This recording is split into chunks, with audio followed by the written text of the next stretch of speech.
Et la question donc de Vincent aujourd'hui qui nous dit « Quand je me brosse les dents, je les frotte très fort. Du coup, mes brosses à dents s'abîment à vitesse grand V. Quels sont les signes qu'il faut la changer ?» Parce que ça représente un budget. Alors, vous, autour de la table, à quel rythme vous changez vos brosses à dents? Soyons tous honnêtes. Oh, Honnête, voilà. Honnête. quand je passe devant le rayon, OK. et je passe pas toujours devant le rayon. Vous, Alors, Odile quand j'y pense, mais j'ai un petit abonnement pour qu'on m'envoie régulièrement les brosses. Mais elles s'accumulent un petit peu parce que je ne les change pas Et à vous, chaque fois. Jimmy? Jusqu'à ce que mort s'en suive, en fait. Ça fait bien qu'elles sont déglinguées. Là, je me dis, ah bon, là, vraiment, c'est abusé.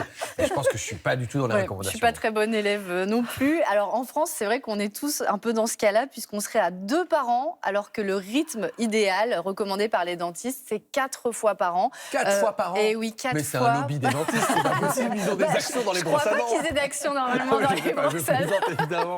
Mais bon, 4 fois Voilà, par an. bon, on est donc loin du compte. Et ça serait donc de la changer tous les 3 mois et non pas comme tous les 6 mois. C'est souvent le chiffre qui revient. Et un petit moyen mémotechnique, on change sa brosse à dents à chaque saison. Donc là, normalement, on rentrerait dans la petite saison, la saison été 2026, voilà. Et comme ça, on va éviter les vieilles brosses à dents avec les poils tout ébouriffés autour de notre évier. Et c'est tous les 3 mois, même pour les brosses à dents électriques? Parce que moi, j'ai une brosse à dents électrique. Même pour les brosses à dents électriques, absolument. Oui, Ah ouais. bah, je vais la changer de De ce pas. Alors, c'est vrai qu'on n'y pense pas, mais ça reste très important de changer justement nos brosses régulièrement. Oui, parce que déjà, les poils abîmés risquent de blesser votre gencive lors du brossage. Ensuite, ça peut abîmer l'émail de vos dents. Et puis, si la brosse est abîmée, elle va être beaucoup moins efficace. Résultat, plus de tartes, voire plus de caries.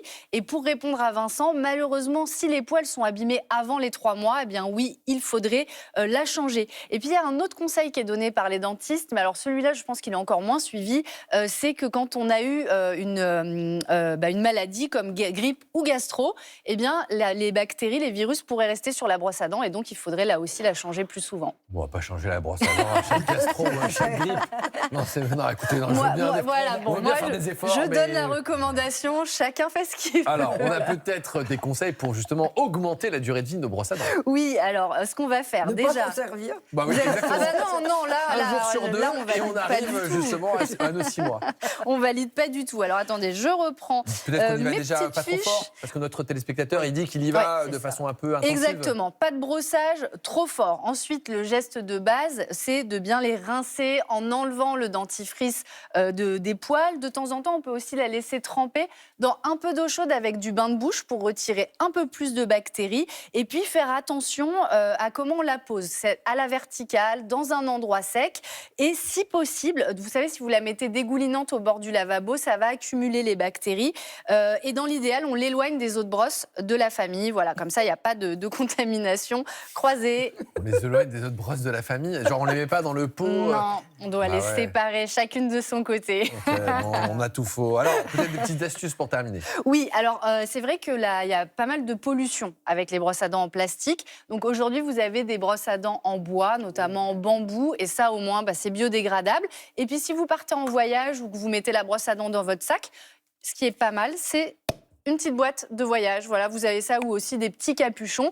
Et là aussi, ça permettra qu'elles ne prennent pas toutes les saletés de votre sac. Eh bien, merci de Je tous ces vous en conseils. prie. Et on va changer notre brosse à dents à la fin de cette De émission. ce pas, ouais, bon, pareil. On passe à notre dossier du jour. Et ils ont passé l'année cachés et parfois malmenés. Nos pieds vont enfin prendre l'air avec l'été qui arrive. Alors, comment avoir des pieds en bonne santé pour les vacances? Que ce soit pour faire de la randonnée ou du farniente à la plage, eh bien, on va vous donner plein de conseils et astuces avec notre spécialiste.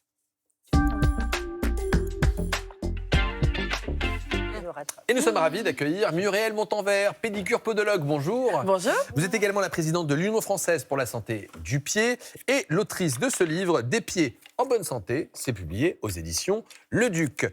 Vous êtes podologue, vous voyez des patients tous les jours et des patientes. Vous trouvez que nos pieds sont malmenés? Les pieds sont malmenés parce qu'ils sont souvent mal chaussés. Le problème du pied, c'est la chaussure. Parce qu'on va les utiliser, les enfermer, et puis on choisit souvent ses chaussures avec ses yeux et pas avec ses pieds, et elles sont souvent pas adaptées, et elles vont être la cause de tout un tas de problèmes. Attendez, je vais vous montrer ma chaussure. Moi, je suis toute la journée avec des baskets comme ça. Je cache la marque, évidemment, mais ça, c'est pas bien des baskets, par exemple? Alors, en soi, la basket, c'est pas une mauvaise chaussure, parce qu'on va être dans du confort. Le seul point, c'est qu'il faut la choisir comme une chaussure.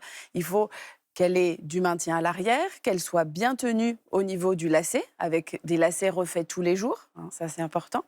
Et, Voilà. et puis surtout d'alterner, de changer de chaussures régulièrement. Ah bon, de régulièrement, ça veut dire quoi? Avoir plusieurs paires de On chaussures? a plusieurs paires et on tourne.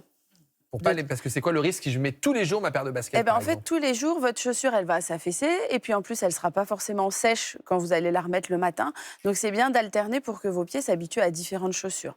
Puis, le danger des baskets, des sneakers et de toutes ces chaussures à la mode qu'on a maintenant, c'est que souvent, on laisse passer la mode avant le chaussage. Et on a des baskets avec des choses délirantes qui arrivent et qui ne sont pas vraiment bonnes pour le pied. C'est-à-dire des choses délirantes. Bah, des baskets qui ne sont pas tenues ou qui ont une semelle qui va être très grosse et énorme, qui va créer une instabilité. Ah, parce qu'on a tendance à dire s'il y a une grosse semelle, c'est une bonne paire de chaussures, non? Une bonne Bah, paire de baskets. pas forcément, parce que non. c'est à la mode, hein, notamment les jeunes ont des baskets très très compensées. Eh ben oui, mais en fait non, plus on va être épais, plus ça va créer une instabilité. Votre pied va pas bien travailler son aspect, ce qu'on appelle proprioceptif, c'est-à-dire la capacité à avoir les informations du sol et à se tenir droit. Et on va avoir des problèmes de tension musculaire, de risque d'entorse, de faiblesse de tonus musculaire. Enfin voilà, dans la chaussure, c'est très important. Et si on fait le portrait robot de la pire chaussure, c'est celle qui tient pas le pied, c'est ça le principal argument ou il y en a d'autres? Oui, le portrait robot de la pire chaussure, c'est surtout la chaussure qui n'est pas utilisée au bon moment pour la bonne utilisation. Ah, c'est-à-dire Typiquement, je vais mettre des tongs, là, comme l'été arrive, je vais mettre des tongs, puis je vais aller me promener avec mes tongs. Ben non, les tongs, ce ne sont pas des chaussures faites pour marcher, ce Mais sont des pourquoi, chaussures alors pour la plage, pour le bord de piscine. Voilà, on ne va pas les utiliser pour marcher, Mais et qu'est-ce encore qu'on moins pour risque faire à de la passer rando. ses journées en tongs, par exemple? Eh ben, en fait, on va se créer des pathologies, des douleurs musculaires, parce que voilà, à chaque pas, on va cramponner le pied, ce qu'on appelle un grasping au niveau des orteils, pour venir ramener la chaussure et passer le pas. Et ça va créer des tensions au niveau des pieds. Et puis, on peut avoir des aponevrosites plantaires, des épines calcanéennes, des douleurs au niveau des mollets, des rétractions d'orteils. Donc voilà, tout Et un tas de les pathologies. petites claquettes, si elles sont fermées, ça va?